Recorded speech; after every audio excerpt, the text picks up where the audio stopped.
Zeeuwse GGD is klaar voor een nieuwe ronde coronavaccinaties. Iedereen boven de 12 krijgt een herhalingsoproep. En verder in deze Zeeland nu.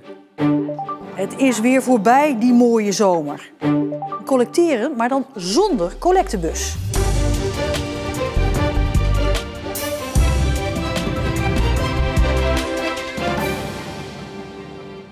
Goedenavond. De flesjes vol coronavaccin en de spuiten worden weer klaargelegd, want de GGD Zeeland staat op het punt te beginnen met een nieuwe vaccinatieronde tegen corona. Iedereen van 12 jaar en ouder wordt binnenkort opgeroepen voor zo'n herhaalprik. Die nieuwe vaccinatieronde is volgens de GGD Zeeland hard nodig om de verwachte herfstgolf van het coronavirus het hoofd te kunnen bieden. Het is nodig omdat het heel belangrijk blijft dat mensen zichzelf beschermen, maar ook anderen beschermen voor het virus. En dat doen we door te vaccineren. En je doet het ook voor een ander, want als jij minder besmettelijk bent als je het wel hebt, dan is de kans dat je andere mensen aansteekt kleiner. En dan stoppen we toch op die manier de verspreiding door de gemeenschap. Nog een reden om deze herhaalprik te nemen. Het is niet dezelfde prik als bij de vorige ronde. Want deze biedt meer bescherming tegen Omicron. We gaan vaccineren met een aangepast vaccin. Een vaccin dat aangepast is voor de Omicron-variant. En daardoor dus ook beter bescherming biedt tegen de variant die nu rondgaat. Iedereen van 12 jaar en ouder wordt de komende weken opgeroepen voor zo'n herhaalprik. Al is niet iedereen meteen aan de beurt. We beginnen met de hoge risicogroepen. Dus dat zijn de mensen van 60 jaar en ouder, mensen met een medisch risico en de zorgverleners. Die worden als eerste opgeroepen. En als die geweest zijn, of als we daar het grootste gedeelte van gehad hebben, dan mag de rest van Nederland. Dus iedereen die 12 jaar en ouder is, mag dan komen om te vaccineren. Het belangrijkste doel is het voorkomen van een nieuwe lockdown. Want dat wil niemand. We hebben de afgelopen jaren natuurlijk gezien dat de lockdowns een behoorlijke impact hebben op de hele samenleving. En dat willen we eigenlijk voorkomen door onder andere te vaccineren.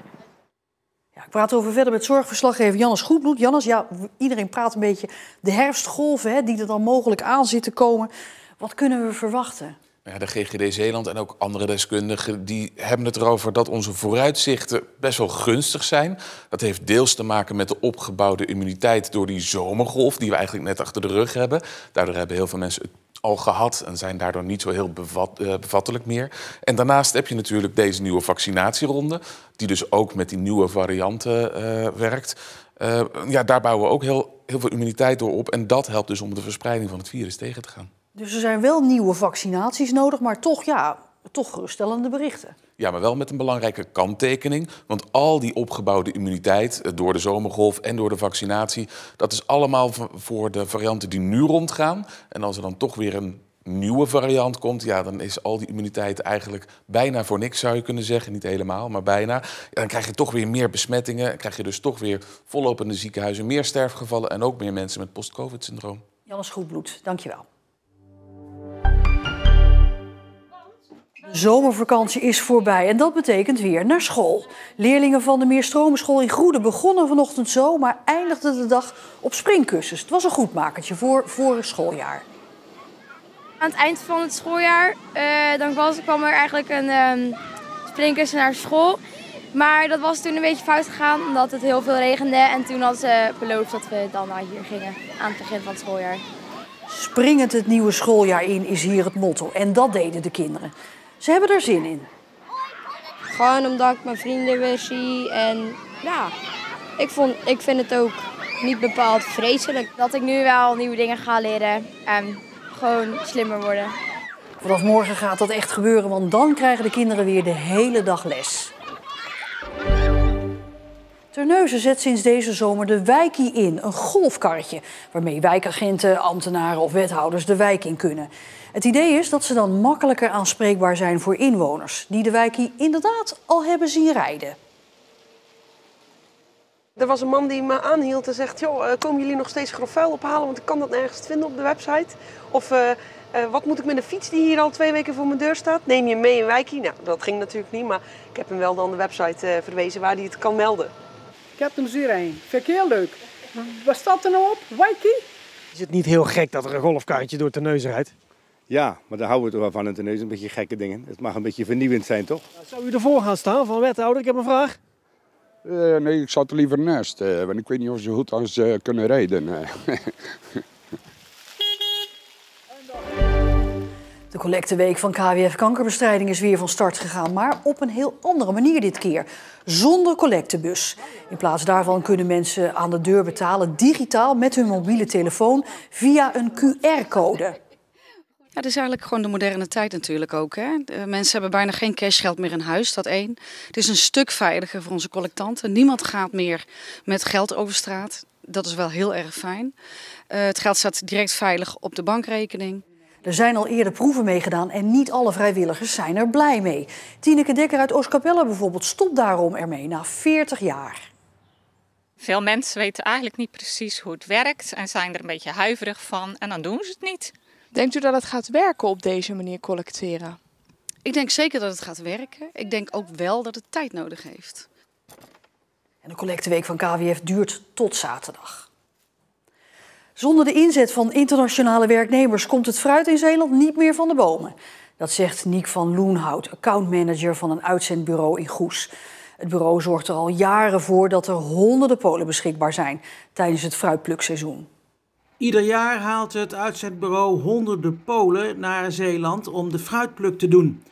Ook dit jaar zijn er weer 500 tot 600 Polen door het uitzendbureau geregeld om in Zeeland tijdelijk aan het werk te gaan. De mensen worden geworven in het land waar ze vandaan komen, uit Polen. We hebben daar samenwerkingen met bemiddelingskantoren. Die bemiddelingskantoren zorgen voor de werving van het personeel. En veel gaat er ook via mond-op-mond reclame natuurlijk. Als de mensen tevreden zijn, nemen ze het volgend jaar een paar vrienden, familie, kennissen mee. Moeten jullie veel moeite doen om voldoende mensen hierheen te krijgen of gaat dat min of meer vanzelf? Nee, vanzelf gaat dat niet meer. In de huidige arbeidsmarkt moet je natuurlijk goed zorgen dat je je voorwaarden voor deze tijdelijke klus, dat je goed nadenkt over de voorwaarden die je aan de mensen biedt. En zorgen dat je ook van A tot Z alles goed organiseert, zodat zodat de mensen tevreden naar huis gaan en volgend jaar gewoon toch weer bedenken om terug te komen. Een van die mensen is Bartek uit de Poolse stad Szczecin. Voor het tweede jaar aan het werk in de fruitpluk in Zeeland. Because I have a better payment here. This is true. I have better cash here. De plukkers maken geen extreem lange dagen, maar het werk is wel pittig.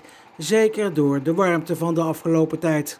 We working only 8 hours. Yes, of course, if we have big sun, is heavy. Ja, ik denk dat dit een van de manieren is in een Europese samenleving dat er vanuit andere landen mensen gemotiveerd hier naartoe deze tijdelijke klus willen komen doen.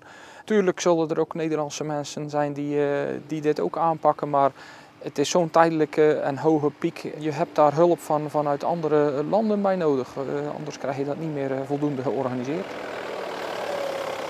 De Polen verdienen hier natuurlijk meer dan thuis. Een van de belangrijke redenen om naar Zeeland te komen, om hier aan het werk te gaan. Dat is belangrijk, het salaris, maar het onderkomen natuurlijk ook. Want als ze geen fatsoenlijke woning kunnen krijgen, dan blijven ze net zo lief in Polen. Yeah, the good house is most important. With how many people you stay here? 5. And you have your own bedroom? Ja. Ik denk dat de huisvesting naast de salarisbetaling een van de belangrijkste zaken is die goed geregeld moeten zijn. Wat ook logisch is, want we verwachten van hun overdag dat ze fysiek ook een prestatie leveren. En als je niet fatsoenlijk tot rust kan komen, dan stapelen de probleempjes zich op en dan wordt het geen gezellig verblijf. En het is toch ook belangrijk dat de mensen na hun werk gewoon zich prettig voelen en goed tot rust kunnen komen.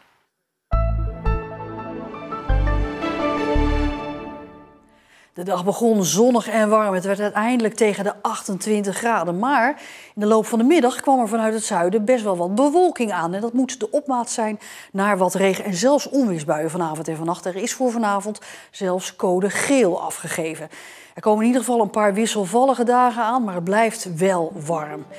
En tot zover deze Zeeland Nu. Heel graag tot morgen bij een nieuwe editie. Een fijne avond.